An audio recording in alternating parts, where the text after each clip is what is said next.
की भारत माता की ಹಿಂದೂ ವಿರೋಧಿ ಸರ್ಕಾರಕ್ಕೆ ಹಿಂದೂ ವಿರೋಧಿ ಸರ್ಕಾರಕ್ಕೆ ಹಿಂದೂ ವಿರೋಧಿ ಪೊಲೀಸರಿಗೆ ಹಿಂದೂ ವಿರೋಧಿ ಎಸ್ಪಿಗೆ ಹಿಂದೂ ವಿರೋಧಿ ಡಿವೈಎಸ್ಪಿಗೆ ಭಾರತ್ ಮಾತಾ ಕಿ ಕುಮಾರಸ್ವಾಮಿ ಅವರು ಹೇಳಿದ್ರಿ ಈಗ 163 CRPC ಹಾಕಿದ್ವಿ 110 ನೋಟಿಸ್ ಕೊಟ್ಟಿದೀವಿ ಅಂತೇಳಿ. ಅವೆಲ್ಲ ನೋಟಿಸ್ ಅಲ್ರಿ, ಅವ್ ನಮ್ಗೆ ಲವ್ ಲೆಟರ್. ಆ ಲವ್ ಲೆಟರ್ ಉತ್ತರ ಹೆಂಗ್ ಕೊಡ್ಬೇಕಂತ ನಮ್ಗೆ ವಕೀಲರಿಗೆ ಗೊತ್ತಿದೆ. ಅವ್ನ್ ತಗೊಂಡ್ ಬರ್ರಿ, ನಾವು ಅವ್ನು ಸಾಲ್ವ್ ಮಾಡ್ತೀವಿ. ಅಲ್ಲೇ ಹರಿದು ಹಾಕಿದ್ರು ಏನ್ ಚಿಂತಿಲ್ಲ, ಅದನ್ನ ದಕ್ಕಿಸ್ಕೊಳ್ಳಿಕ್ ವಕೀಲರು ತಯಾರಿದ್ದಾರೆ.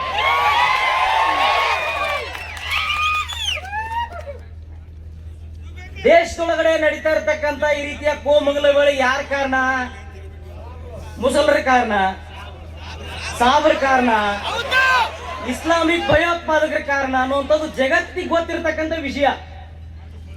IPS ಟ್ರೈನಿಂಗ್ ಆಗಿರ್ತಕ್ಕಂಥ ನೀವು, ಡಬಲ್ ಡಿಗ್ರಿ ಮಾಡ್ಕೊಂಡಿರ್ತಕ್ಕಂಥ ನೀವುಗಳಿಗೆ ತಿಂಗಳಿಗೆ ಲಕ್ಷಾಂತರ ರೂಪಾಯಿ ಸಂಬಳ ತಗೊಂಡು AC ರೂಮ್ ನಾಗ ಕುತ್ಕೊಂಡು ದಿವಸ IPC CRPC ಈ ಹೊಸ BNNS ಕಾಯ್ದೆಗಳನ್ನು ಓದ್ತಾ ಬರಿತಾ ಇರ್ತಕ್ಕಂಥವ್ರು ನಿಮಗೆ ಒಂದು ಮಿನಿಮಮ್ ಕಾಮನ್ ಸೆನ್ಸ್ ಇಲ್ಲ ಅಂತ ಹೇಳಿದ್ರೆ ನಮ್ಗೆ ನಗಿಪಾಟ್ಲ ಇದೆ ಆಗ್ತದೆ ಡಿಪಾರ್ಟ್ಮೆಂಟ್ ಬಗ್ಗೆ.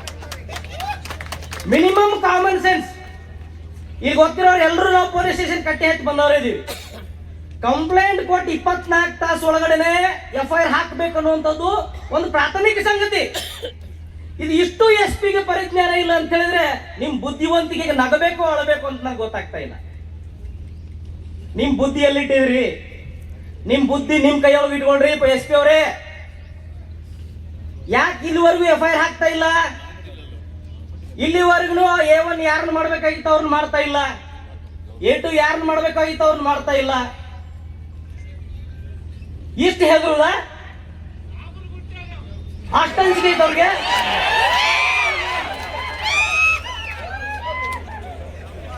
ಹಂಗಾಗಿ SP ಅವರೇ ಸ್ವಲ್ಪ ಜನ ನಿಮ್ ಮೇಲೆ ವಿಶ್ವಾಸ ಕಳ್ಕೊಳ್ಳೋ ತನಕ ಆ ಹಂತಕ್ಕೆ ಹೋಗ್ಬೇಡ್ರಿ.